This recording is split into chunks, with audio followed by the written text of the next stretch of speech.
थोड़ा डूबूंगा मगर मैं फिर तैर आऊंगा, ऐ जिंदगी तू देख मैं फिर जीत जाऊंगा। लौट आइए दोस्तों इस संघर्ष की राह पर और इस दुनिया में आप सभी का बहुत बहुत तहे दिल से हार्दिक स्वागत है। दोस्तों शुरू होने जा रहा है आपके एमपीटीओ 21 दिसंबर 2022 शिफ्ट फर्स्ट के पेपर का शानदार प्रस्तुतिकरण।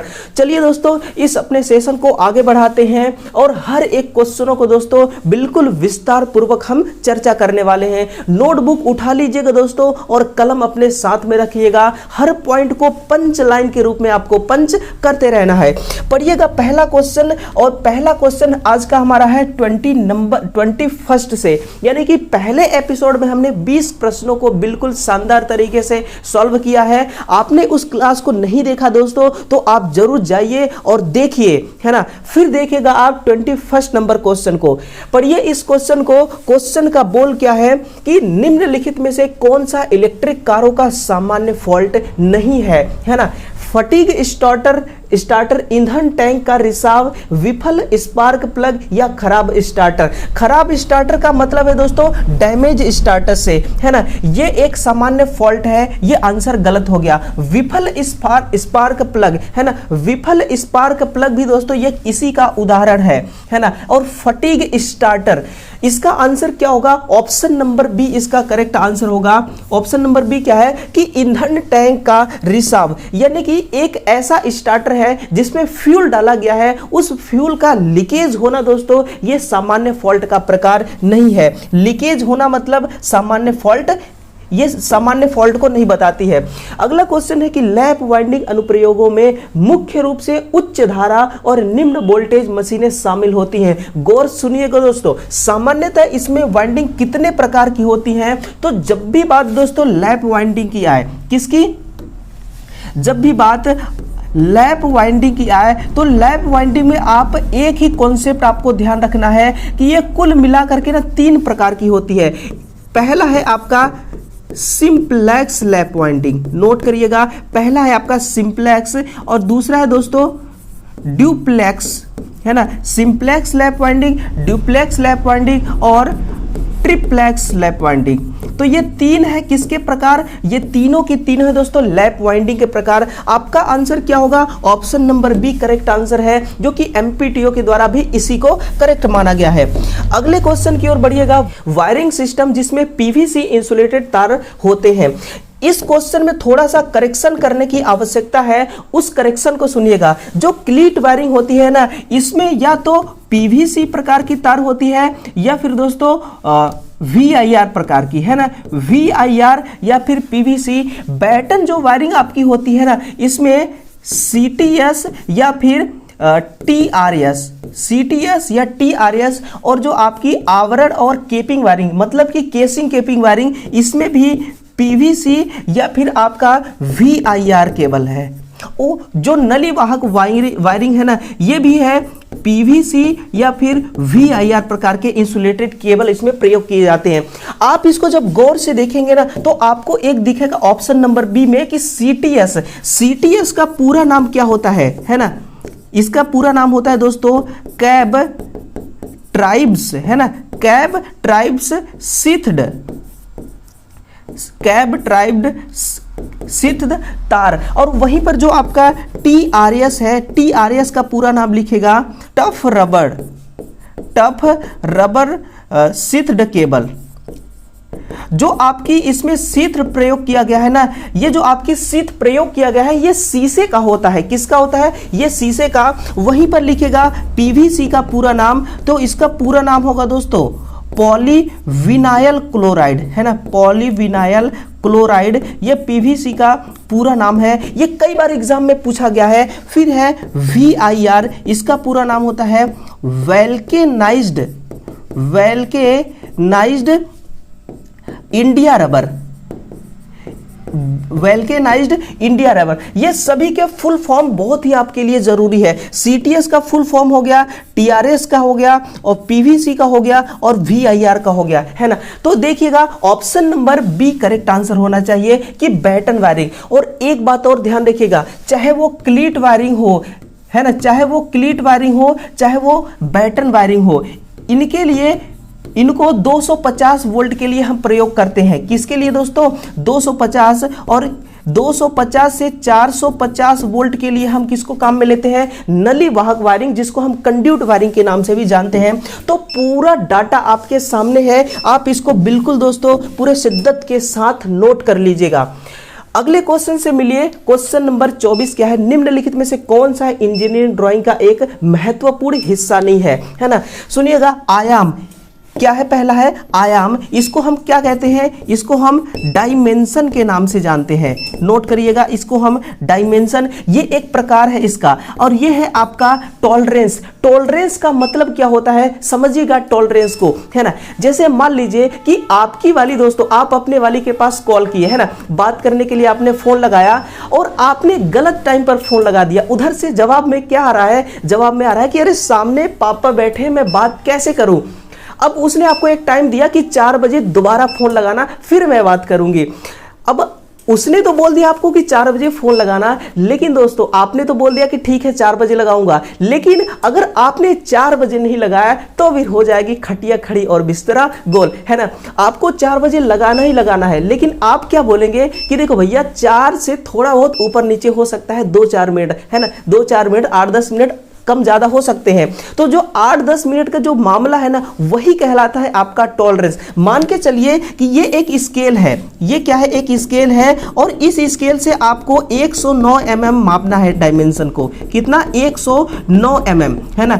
अब मान लीजिए कि आपने इसको पढ़ा और पढ़ने में मिस्टेक हो गया, एक्चुअल में ये है 107 mm ही, लेकिन आपने पढ़ दिया 109 mm। अब आपने अपने इंजीनियर या बॉस को बताया मेजरमेंट की 109 mm है, उसने दोबारा चेक किया तो पाया 107 mm का। तो उसने, वो आपको कोई डांटेगा नहीं, वो आपको कुछ बोलेगा नहीं, बोलेगा कोई बात नहीं, टॉलरेंस है इतना कि 2% 5% अगर कम ज्यादा भी रहता है तो कोई दिक्कत नहीं। वही चीज कहलाती है टॉलरेंस। हिंदी में इसको कहा जाता है दोस्तों सहनशीलता। नोट करिएगा, इसको क्या कहते हैं? सहनशीलता। और माप होता है, ये जो माप होती है ना, ये हमेशा दोस्तों एक चीज ध्यान रखिएगा कि ड्राइंग की माप हमेशा mm में होती है। इसको आप बिल्कुल अपने दिमाग में सेट कर लीजिएगा। तो आंसर इसका दोनों है सही, तीनों सही, माप, टॉलरेंस, आयाम। लेकिन यह हिस्सा नहीं पूछा है, तो ऑप्शन नंबर ए जो है यही दोस्तों सही साबित कर रहा है कि ज्यामिति, ये जो जियोमेट्रिक होता है ना, ये मैथमेटिक्स में होती है। कंडक्टर में करंट का तय करता है। कंडक्टर में करंट क्या तय करती है? इलेक्ट्रॉनों का प्रवाह, है ना। जो इलेक्ट्रॉनों का प्रवाह होता है यही करंट को तय करता है। जो इलेक्ट्रॉन आपके होते हैं ना, जो इलेक्ट्रॉन होते हैं इसके अंदर निगेटिव चार्ज होते हैं। अगर मैं कहूं कि एक इलेक्ट्रॉन में कितना आवेश होता है तो लिखेगा 1.602 गुणे 10 की घात -19 कूलाम चार्ज होता है। अगर इसी प्रकार से लाखों करोड़ों इलेक्ट्रॉन हो गए ना दोस्तों, तो आपका कैलकुलेशन, यानी कि इनके चार्ज का कैलकुलेशन इतना आएगा कि ससुरा कैलकुलेटर में ही उसका कैलकुलेशन नहीं आएगा, इतना चार्ज उसका हो जाएगा। इसलिए एक इलेक्ट्रॉन का चार्ज कितना है वो आपके सामने मैंने लिख दिया। तो इलेक्ट्रॉन का प्रवाह ही करंट का प्रवाह कहलाता है। जो इलेक्ट्रॉन होता है ना, इसका प्रवाह, इलेक्ट्रॉन का प्रवाह किधर से किधर होता है? तो ये निगेटिव से, कहां से? निगेटिव से पॉजिटिव की तरफ होती है। अगर मैं कहूं कि निगेटिव से पॉजिटिव की तरफ क्यों होती है, तो क्योंकि दोस्तों इलेक्ट्रॉन के अंदर निगेटिव आवेश होता है। फिर आप पूछेंगे कि ये पॉजिटिव की तरफ ही क्यों जाता है, तो भैया चार्ज 2 प्रकार के होते हैं, और जब भी चार्ज अलग अलग प्रकृति के होते हैं ना, तो वो आपस में खींचते हैं, है ना। जैसे कि मेल फीमेल आपस में अट्रैक्ट होते हैं ना, उसी प्रकार से दोस्तों पॉजिटिव और नेगेटिव आवेश भी आपस में अट्रैक्ट होते हैं, आकर्षण होते हैं, और वही आकर्षण खींच ले जाती है पॉजिटिव की तरफ। इसीलिए इलेक्ट्रॉन माइनस से निकलता है और प्लस की तरफ जाता है। वहीं पर जो आपका करंट है, करंट दोस्तों इसका प्रवाह पॉजिटिव से, नोट करिएगा, पॉजिटिव से निगेटिव की तरफ होती है ना, पॉजिटिव से निगेटिव की तरफ होती है। अब पॉजिटिव निगेटिव का आपस में आकर्षण होगा, इधर निगेटिव और पॉजिटिव का आपस में आकर्षण होगा। तो आंसर क्या होगा? इलेक्ट्रॉनों का प्रवाह ही इसका सही आंसर होगा। मिलेगा अगले क्वेश्चन से। और दोस्तों इस सेशन को शेयर भी करते रहिए। बस आपको शेयर करने के लिए बिल्कुल दोस्तों टाइम नहीं लगेगा, बस एक क्लिक में आप पूरी दुनिया में इस वीडियो को फैला सकते हैं। जितना शेयर करना चाहते हैं उतना कर सकते हैं, है ना, बिल्कुल समय नहीं लगेगा। और इस वीडियो को शेयर करने के लिए, यानी कि वीडियो को शेयर करने के लिए ना ही दोस्तों टाइम की ज़रूरत है और ना ही आपको किसी भी प्रकार का कोई चार्ज लगने की ज़रूरत है। बिल्कुल दोस्तों दबा के शेयर करिएगा और मज़ा आ रहा होगा क्लास में तो क्लास को ज़रूर लाइक करिएगा। रोशनी के लिए सूत्र क्या होती है ना? तो रोशनी के लिए सूत्र क्या होती है दोस्तों? ऑप्शन नंबर ए है, सॉरी ऑप्शन नंबर डी है, यही इसका सही आंसर है कि लक्स बराबर ल्यूमिनस फ्लक्स बटा एरिया जो कि मीटर स्क्वायर में होती है, यही इसका सही आंसर है। देखिएगा क्वेश्चन नंबर 27 है, अर्थिंग इलेक्ट्रोड को किस गहराई तक दबाना चाहिए? तो जो आपका अर्थिंग इलेक्ट्रोड होती है ना, जो आपकी अर्थिंग इलेक्ट्रोड या अर्थिंग रॉड होती है दोस्तों, ये 2.5 से लेकर के ये 3 फीट तक इसको दबाया जाता है। कितना? 3 फीट तक। यानी कि ये अर्थिंग की रॉड है, ये क्या है? एक अर्थिंग की रॉड, और ये जमीन है, ये एक सरफेस है। इस सरफेस से नीचे है ना, इस सरफेस से नीचे यहां से यहां तक का जो आपको रेंज है ना, वो 2.5 से लेकर के 3 फीट रखा जाता है। कितना? 2.5 से 3 फीट। तो आंसर क्या होगा? 2.5 ही होगी, क्योंकि ऑप्शन बी में देखिएगा 3.2 फीट है। आपको 3 से आगे नहीं बढ़ना है और ये 3 को क्रॉस कर चुका है, इसलिए आंसर क्या होगा आपका? Option number C. निम्नलिखित में से कौन सा एक संस्थापक का प्रकार नहीं है? वो है option number A, single location संस्थापक, है ना।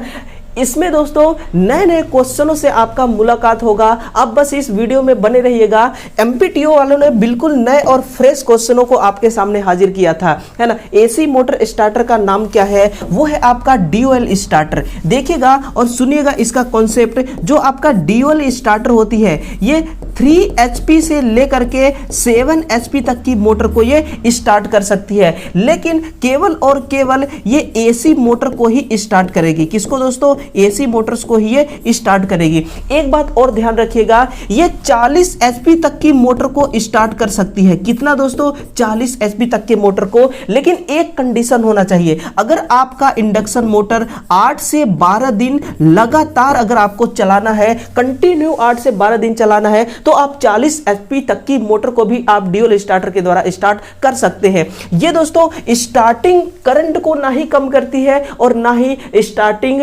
वोल्टेज को कम करती है। एक ऐसा स्टार्टर जिसमें केवल और केवल सिंगल कॉन्टेक्टर लगा होता है। अगर इंटरव्यू में ये दोस्तों पूछ लिया जाए तो आप बताइएगा कि वो स्टार्टर है आपका ड्यूअल स्टार्टर। मिलिएगा अगले क्वेश्चन से। व्हीटस्टोन ब्रिज में कौन से कारक महत्वपूर्ण त्रुटियों के लिए जिम्मेदार होते हैं? वो कौन सी है दोस्तों? ब्रिज संपर्क और लीड का प्रतिरोध, या हिस्टेरेसिस और ग्रेविटी, या तापमान और दबाव, या फिर दोहराव और रैखिकता, है ना। तो इसका आंसर क्या होगा दोस्तों? कौन सा इसके लिए जिम्मेदार है? वो है आपका ब्रिज संपर्क और लीड का प्रतिरोध। ऑप्शन नंबर ए इसका सही आंसर है ना। अगला क्वेश्चन देखिएगा, क्वेश्चन नंबर 31 क्या है? इन्वर्टर में कौन सी खराबी आम होती है? देखिएगा, जो आपकी इन्वर्टर होती है ना, जो आप अपने घरों में आजकल जनरली हर किसी के यहाँ इन्वर्टर होती है, तो देखिएगा जो इन्वर्टर होती है, इस इन्वर्टर में 3 महत्वपूर्ण खराबियां होती हैं। इस पहले वाले लिस्ट पे लिखेगा, पहले वाला जो लिस्ट है इस पे लिखेगा ओवर वोल्टेज, है ना, ओवर वोल्टेज या फिर अंडर वोल्टेज। एक और पॉइंट लिखेगा अंडर वोल्टेज, ये इसका आम खराबी इसको माना जाता है। फिर अर्थ फॉल्ट, दूसरा होती है अर्थ फॉल्ट खराबी, और जो तीसरा होती है ये होती है दोस्तों अधिक प्रवाह। अधिक प्रवाह, ये प्रवाह किससे संबंध रख रहा है? ये प्रवाह करंट के प्रवाह से संबंध रखता है। देखिएगा इन्वर्टर में 3 आम खराबी होती है, ओवर वोल्टेज की और अंडर वोल्टेज की। तो ऑप्शन ए है लो मेन वोल्टेज यानी कि अंडर वोल्टेज। फिर है अर्थ फॉल्ट यानी कि भू संपर्कन फॉल्ट। फिर है अधिक प्रवाह यानी कि फ्यूज उड़ा हुआ।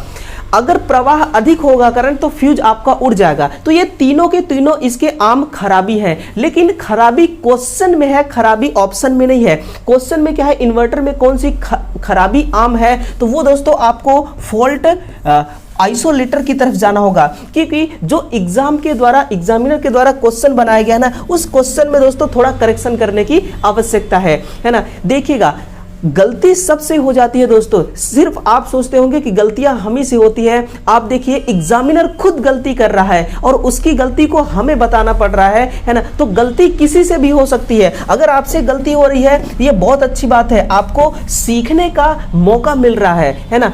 निम्नलिखित में से कौन सा विज्ञान का प्रकार नहीं है? देखिएगा वो ज्यामिति नहीं है। डायरेक्ट दोस्तों गोली मारिए, इस ज्यामिति पे तीर चलाइए और करेक्ट आंसर करिए। जो जीव विज्ञान है ना, इसके दो पार्ट होते हैं। पहला होता है जिसको हम कहते हैं जियोलॉजी, जिसको हम क्या कहते हैं जियोलॉजी, और दूसरी होती है दोस्तों बॉटनी। दूसरी क्या होती है? बॉटनी। जो पशु गधों को सुई लगाते हैं ना, वो सब डॉक्टर जो बनते हैं दोस्तों इसी के अंतर्गत आते हैं। फिर एक होता है भौतिक विज्ञान, ये आगे चल के किसका रूप ले लेता है? ये टेक्नोलॉजी का रूप ले लेता है। और टेक्नोलॉजी में कौन कौन से पार्ट आते हैं? सबसे बड़ी होती है बीटेक, है ना। इससे भी आगे होती है एमटेक भी होती है। देखिए बीटेक, एमटेक और आपकी जो होती है आईआईटी, ये सब टेक्नोलॉजी का ही पार्ट है। और तीसरा होता है डिप्लोमा। तीसरा क्या होता है? डिप्लोमा, और सॉरी दूसरा, और तीसरा होती है आईटीआई। तो सबसे फर्स्ट ग्रेड पे इसको रखा गया है, सेकेंड ग्रेड पे ये है और थर्ड ग्रेड पे हमारी आईटीआई है। तो आंसर क्या है इसका? ज्यामिति और रसायन जो होता है ना, ये केमिस्ट्री होती है। ये क्या होती है दोस्तों? ये इसको हम कहते हैं केमिस्ट्री साइंस। तो आंसर दोस्तों ऑप्शन नंबर है। बहुत ही आसान क्वेश्चन पूछा गया था एमपीटीओ के द्वारा। जिस प्रकार से घर में नई भोरियां आती है ना, नई भोरियां आती है, उसी प्रकार से दोस्तों नए नए क्वेश्चनों से भी आपको मिलवाता हूं मैं, क्योंकि एमपीटीओ वालों ने बिल्कुल नए और फ्रेश क्वेश्चन पूछे गए, उनके द्वारा पूछा गया था बिल्कुल नया, जो आपको पहली बार लाइफ में देखने को मिला होगा। ऐसे प्रश्नों से भी आपका मुलाकात होगा। मिलिए इस प्रश्न से और आप खुद कमेंट करके बताइए क्या आपने ऐसे प्रश्न से कभी आपका रूबरू हुआ था, है ना।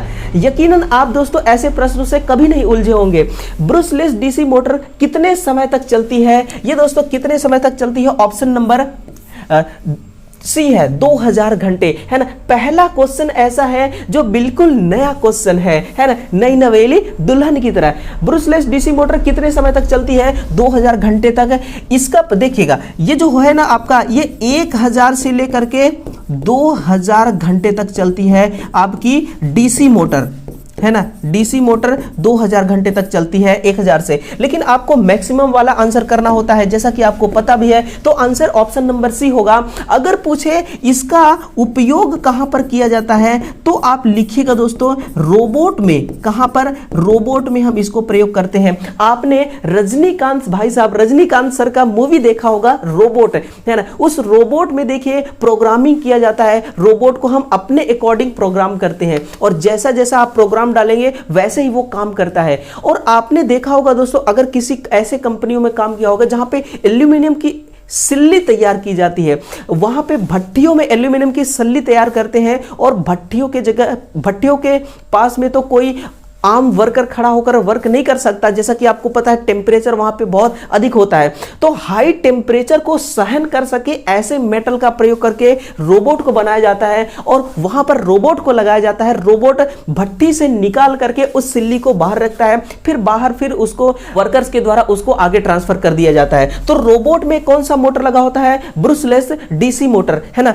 इसके अलावा दोस्तों जो आपकी होती है छोटे खिलौने, है ना, जो आपकी छोटे खिलौने होती हैं उनमें भी डीसी मोटर ही काम में लिया जाता है। और जो आपकी डीवीडी प्लेयर होती है, डीवीडी प्लेयर या फिर सीडी प्लेयर, डीवीडी प्लेयर या सीडी प्लेयर, उन सभी में मोटर काम कौन सा लेते हैं हम? डीसी मोटर का, जो कि ब्रुसलेस डीसी मोटर होती है। अगर आपसे पूछा जाए कि बताइए ब्रुसलेस एसी मोटर, है ना, ब्रुसलेस एसी मोटर कहां काम में ली जाती है, तो आप लिखिएगा दोस्तों ट्रेन में। कहां पर दोस्तों? ट्रेन में, यानी कि रेल में। रेल में जो कोच होते हैं, जो सवारी गाड़ी वाली रेल होती है, ऊपर छत में आपने देखा होगा फैन लगे होते हैं। वो जो फैन होते हैं ना, कैबिन फैन टाइप के, वो ब्रुसलेस एसी मोटर ही होते हैं। तो देखिएगा एक ही क्वेश्चन से बहुत सारा दोस्तों कंटेंट आप तक मैंने डिलीवर कर दिया। डीसी मोटर के ब्रेक टेस्ट में आउटपुट टॉर्क इस प्रकार दिया जाता है। यह भी एक नया क्वेश्चन है। आंसर है ऑप्शन नंबर सी इसका सही आंसर। 9.81 S1 - S2 गुणे R, है ना। आप एक इंजीनियरिंग ड्राइंग को कैसे देखते हैं, आप एक इंजीनियरिंग ड्राइंग को कैसे पढ़ते हैं? बड़ा ही खूबसूरत और शानदार सवालों से आपका सामना हुआ है। इसका आंसर क्या होगा दोस्तों? इसका आंसर ऑप्शन नंबर सी होगा, है ना। अधिकांश आयाम को देखने के लिए निम्नलिखित प्रोजेक्शन लाइनों के माध्यम से, निम्नलिखित प्रोजेक्शन लाइनों के माध्यम से इसी काम के लिए हम इंजीनियरिंग ड्राइंग को प्रयोग करते हैं। अभी इंजीनियरिंग ड्राइंग से संबंधित एक और सवाल आपको आगे मिलेगा, आप बस संयम रखिएगा, वो प्रश्न भी आएगा, वो समय भी आएगा, है ना। 3 फेज एसी मोटर में स्लिप प्रतिशत की गणना कैसे करते हैं? स्लिप प्रतिशत की गणना देखिए दोस्तों, NS माइनस NR बटा NS गुणे 100, यही इसका फॉर्मूला है, यही इसका क्या है? फॉर्मूला है। ऑप्शन नंबर देखिए NS माइनस NR बटा NS, ऑप्शन नंबर डी इसका करेक्ट आंसर है। जो आपकी NS है ना, इसको क्या कहते हैं हम? इसको हम कहते हैं चुंबकीय क्षेत्र की गति।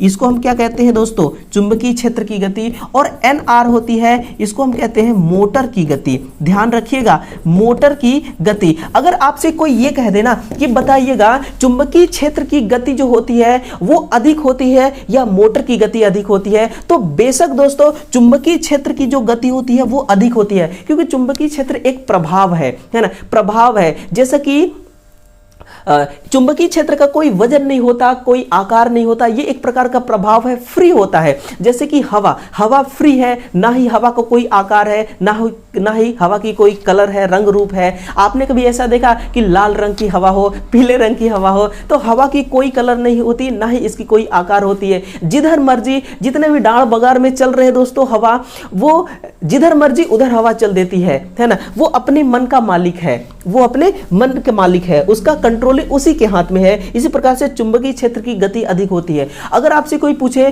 कि मोटर की गति, तो अगर मोटर की गति बात करें ना वो, तब आप समझिएगा ये रोटर की गति की बात कर रहा है। किसकी दोस्तों? रोटर की गति की बात कर रहा है। और रोटर का एक इनर्शिया होता है, रोटर का एक आकार होता है, रोटर का वजन होता है। और जब रोटर यानी कि जिसको आप मुसरा कहते हैं, शाफ्ट, जब वो घूमता है ना तो अपने वजन को भी लेके घूमता है, इसलिए फुल स्पीड से नहीं घूम पाती है। इसलिए दोस्तों जो आपकी NS होती है ना, ये NS हमेशा बड़ी होती है NR से। इस चीज को आपको नोट करके रखना है, ये एग्जाम के वक्त दोस्तों काम आ सकता है आपके।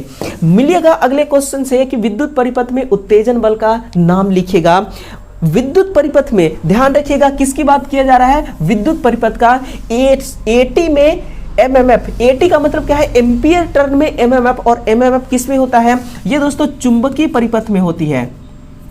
ये किसमें? ये चुंबकीय परिपथ में होती है। हमें विद्युतीय परिपथ में पूछा गया है। एम्पियर में करंट हो नहीं सकता, क्योंकि दोस्तों यहां पे क्या पूछा जा रहा है? बल क्या है? वोल्टेज है। तो आंसर क्या होगा? ऑप्शन नंबर डी, वोल्ट में EMF, है ना। क्या होता है? वोल्ट में EMF।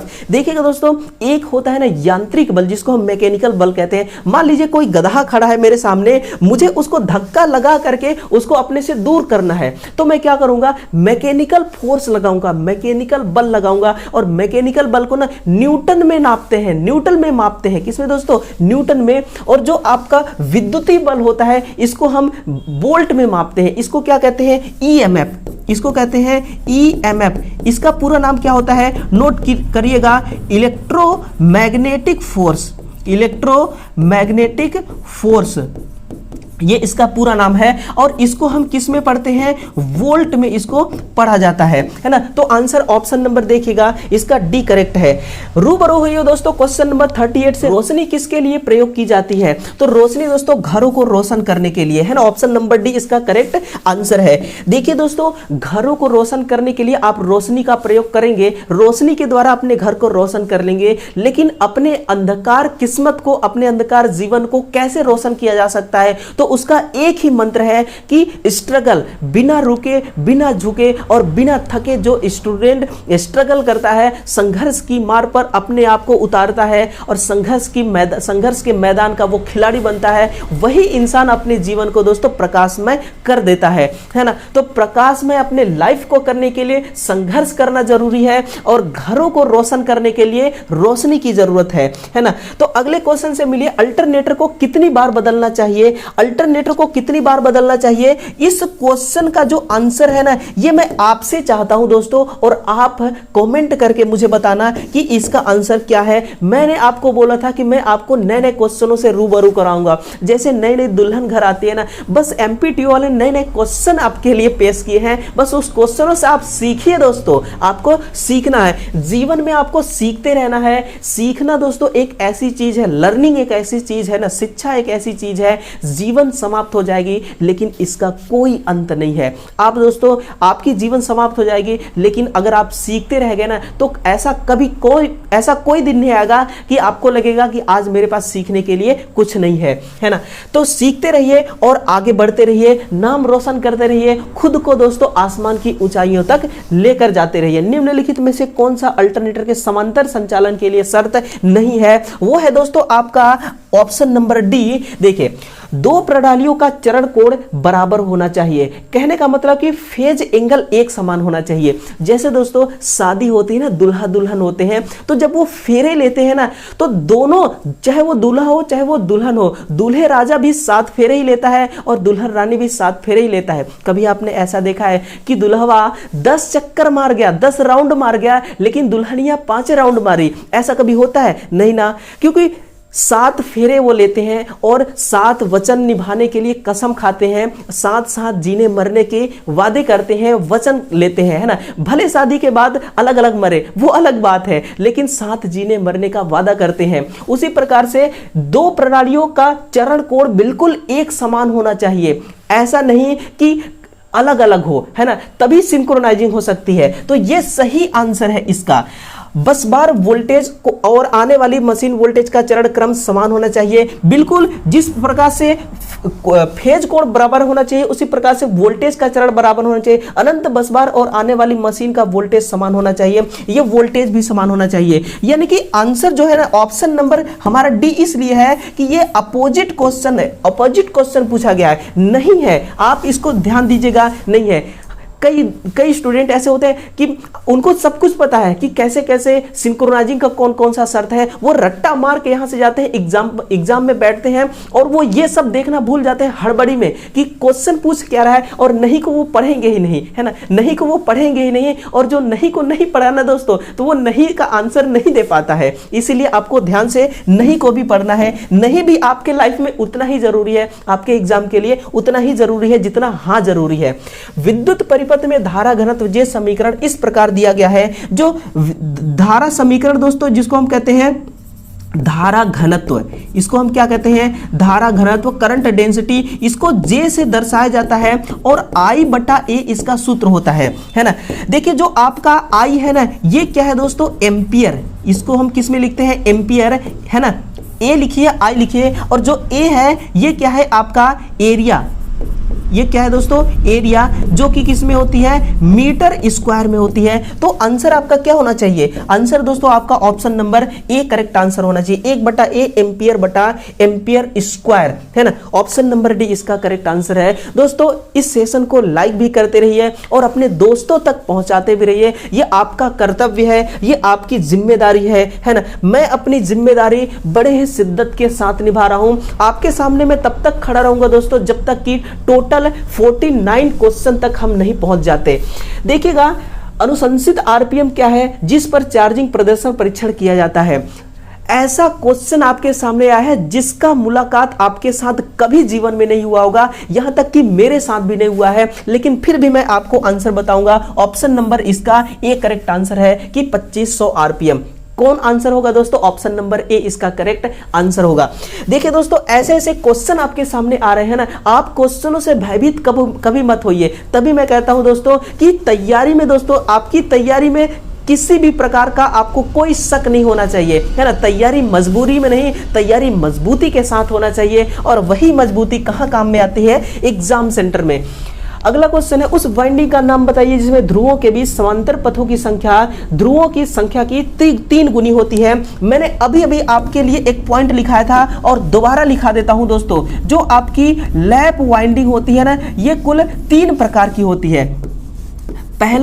पहला कौन सा होता है, जिसको हम कहते हैं सिंप्लेक्स लैप वाइंडिंग, है ना, सिंप्लेक्स लैप वाइंडिंग। और जो दूसरी होती है ये होती है दोस्तों duplex lap winding, duplex lap winding. और तीसरी होती है जिसको हम कहते हैं triplex lap winding, triplex lap winding. तो जिस प्रकार से ये सिंप्लेक्स, ड्यूप्लेक्स, ट्रिप्लेक्स होता है ना, तो इसी के अकॉर्डिंग यहाँ पे सिंप्लेक्स का मतलब 1 से है, ड्यूप्लेक्स का मतलब 2 से है और ट्रिप्लेक्स का मतलब 3 से है। तो यहाँ पे क्या पूछा गया है कि ध्रुवों की संख्या की 3 गुनी होगी, तो 3 गुनी किस में होगी दोस्तों, वो ट्रिप्लेक्स में होगी। आंसर क्या होगा, ऑप्शन नंबर ए ट्रिप्लेक्स इसका करेक्ट आंसर है ना। और लैप वाइंडिंग से जुड़ी दोस्तों जो पहली वाली हमारी क्लास थी जिसमें हमने 20 क्वेश्चनों को सॉल्व किया था, उसमें लैप वाइंडिंग और वेव वाइंडिंग का टोटल निचोड़ आपके सामने मैंने रखा था। आप उस वीडियो को देखिए, बिल्कुल दोस्तों बिल्कुल संयम के साथ देखिएगा, बहुत कुछ आप सीखेंगे। बढ़िएगा अगले क्वेश्चन की ओर। एसी स्टार्टर का कार्य क्या होता है, तो बिजली को स्विच करना मेरे भाई, बहुत ही इजी क्वेश्चन है। स्टार्टर का काम क्या होता है, बिजली को स्विच करना, यानी कि जो आर्मेचर होता है ना, देखिएगा दोस्तों जो आर्मेचर होता है ना, आर्मेचर वाइंडिंग जो होती है, आर्मेचर वाइंडिंग का प्रतिरोध का मान बढ़ाना। जो आर्मेचर वाइंडिंग होती है ना, उस वाइंडिंग का जो प्रतिरोध होता है वो बहुत ही कम होता है। लगभग कितनी होती है, नोट करिएगा दोस्तों, जो आपकी आर्मेचर वाइंडिंग होती है 0.5 से लेकर के 1 ओम तक के बीच होती है, 0.5 से लेकर के 1 ओम के बीच होती है। और इतना निम्न मान का करंट, निम्न मान का प्रतिरोध दोस्तों रहेगा। तो स्टार्टिंग में जो मोटर में करंट चलती है ना, वो 5 से 7 गुना चलती है फुल लोड करंट का। और इतना हैवी करंट मान के चलिए, एक बहुत हैवी मोटर है जो 50 एम्पियर का करंट लेती है फुल लोड पर, तो 50 एम्पियर का दोस्तों 5 गुना कितना हो जाएगा, 250 एम्पियर। कितना हो जाएगा, 250 एम्पियर। और 250 एम्पियर स्टार्टिंग में अगर हम निम्न प्रतिरोध मान रखने वाली आर्मेचर वाइंडिंग में अगर हम 250 वोल्ट देंगे, 250 एम्पियर देंगे स्टार्टिंग में, तो आपका जो मोटर का वाइंडिंग है ना भैया, वो धुआं हो जाएगा, है ना। आपको धुआं नहीं करना है, आपको इसको यूज करना है, इसलिए आप स्टार्टर जैसे युक्ति को प्रयोग में लेते हैं। अगर पूछे स्टार्टर को आर्मेचर वाइंडिंग के किस क्रम में जोड़ा जाता है, तो बड़े ही शिद्दत के साथ बताइएगा कि श्रेणी क्रम में। किसमें दोस्तों, श्रेणी क्रम में। निम्नलिखित में से कौन सा सोलर सेल नहीं है, देखिए पॉलीक्रिस्टलाइन सेल ये सोलर सेल का प्रकार है, मोनोक्रिस्टलाइन सेल ये सोलर सेल का प्रकार है, हाइब्रिड सेल ये भी सोलर सेल का ही प्रकार है। लेकिन जो गैल्वेनिक सेल है ना, ये सोलर सेल का प्रकार नहीं है। इसलिए जो आंसर होगा दोस्तों वो क्या होगा, ऑप्शन नंबर इसका डी करेक्ट आंसर होगा। देखिएगा जो आपका पॉली, हाइब्रिड और मोनो है ना, इससे आपको 0.58 वोल्ट की वोल्टेज मिलती है आउटपुट में। जो पॉलीक्रिस्टलाइन है इसका सोर्स क्या होता है, तो इसका सोर्स होता है दोस्तों प्रकाश, है ना, ये प्रकाश से वोल्टेज उत्पन्न करती है। लेकिन जो आपका गैल्वेनिक सेल है इसका सोर्स होता है रासायनिक, इसका सोर्स क्या होता है दोस्तों, रासायनिक क्रिया, यानी कि केमिकल रिएक्शन के द्वारा ये वोल्टेज उत्पन्न करता है। और सोलर सेल जो होते हैं ये प्रकाश के द्वारा वोल्टेज उत्पन्न करते हैं। इतना आसान कॉन्सेप्ट दोस्तों आपके लिए मैं तैयार करके लाया हूं कि मेरा हर एक शब्द सीधे आपके दिमाग में सेट हो रहा होगा, मेरा बोला हुआ हर एक पॉइंट आपको समझ में आ रहा होगा। अगर जहां भी दोस्तों दिक्कत आ रही है आप बोलिए, मैं आपके अकॉर्डिंग ढलना चाहता हूं, जैसा आप पढ़ना चाहते हैं मुझसे मैं वैसा आपको पढ़ाना चाहता हूं। बस आप एक बार दोस्तों फरमाइश करिएगा। फ्लक्स की एसआई यूनिट क्या होती है, तो इसकी एसआई यूनिट होती है वेबर। एक पॉइंट लिखेगा दोस्तों जो आपकी एसआई यूनिट के बारे में है, तो एसआई यूनिट होती है ना, वो तो चलो वेबर में होती है। अगर आपसे सीजीएस यूनिट के बारे में पूछ लिया होता तब आपका आंसर क्या होता, मैक्सवेल। तब आपका आंसर क्या होता दोस्तों, मैक्सवेल आपका सही आंसर होता। सॉरी, मैक्सवेल थोड़ा ढंग से लिख देता हूं ताकि आपको पीडीएफ अच्छे से प्राप्त हो जाए, है ना। मैक्सवेल इसका सही होगा। तो सीजीएस में मैक्सवेल होगा और एसआई में वेबर होगी। फ्लक्स की यही यूनिट होती है। अगला क्वेश्चन देखिएगा, निम्नलिखित में से कौन सा इंजीनियरिंग ड्राइंग का अनुप्रयोग है।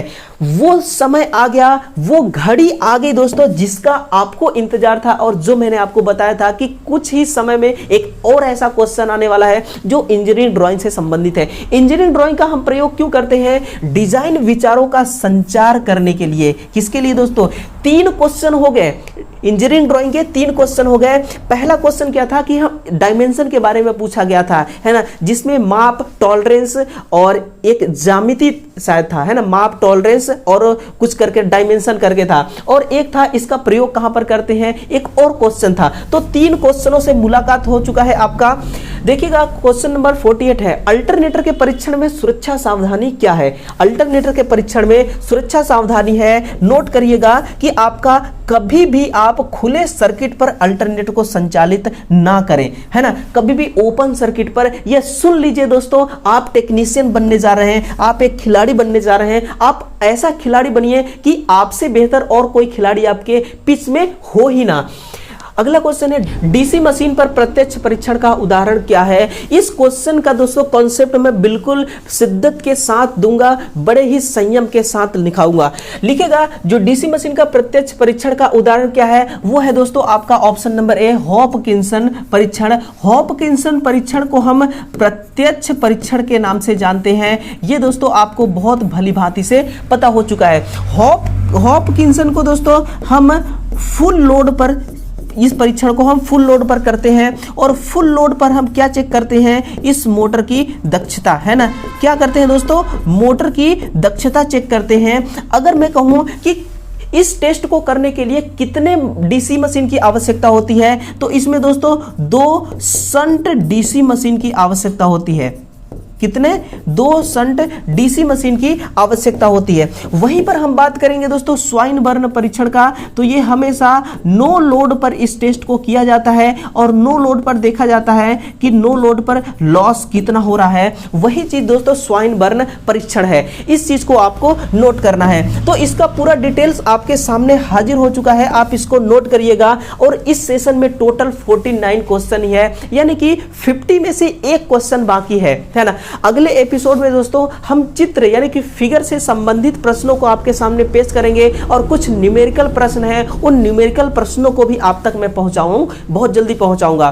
तो दोस्तों ये एपिसोड कैसा लगा, और जो मेरी मेहनत है ना वो आपके काम आ रही है या फिर दोस्तों नहीं, आपको कमेंट करना है। और बिल्कुल दोस्तों कमेंट करने पे आपको झिझक नहीं होना चाहिए, है ना। कमेंट करिए और आप अपने दिल की राय बताइए, क्योंकि हमारा और आपका कनेक्शन, भले ही हम ऑफलाइन पढ़ रहे हैं, लेकिन हमारा और आपका कनेक्शन दिल से दिल है ना, दिल से दिल, दिल टू दिल कनेक्शन है ना। तो दोस्तों ये एपिसोड कैसा लगा, इस एपिसोड को दूसरे विद्यार्थियों तक जरूर पहुंचाइएगा। वीडियो पसंद आया होगा, कंटेंट अच्छा लगा होगा, मेरा स्ट्रगल आपको पसंद आया होगा, और समझाने का तरीका पसंद आया होगा, तो वीडियो को बिल्कुल दबा के लाइक करिए, दबा के शेयर करिए। और हमारे इस चैनल पर आपने पहला कदम रखा है तो आपका बहुत बहुत स्वागत है। आप रोजाना आइए और क्लास बेस्ट से बेस्ट पाइए, और दोस्तों इस चैनल को सब्सक्राइब कर लीजिएगा। चलिए कल मिलते हैं पूरे शिद्दत के साथ नए नए क्वेश्चनों का कॉन्सेप्ट लेकर के। तब तक के लिए दोस्तों आपका बहुत बहुत धन्यवाद। Thank you.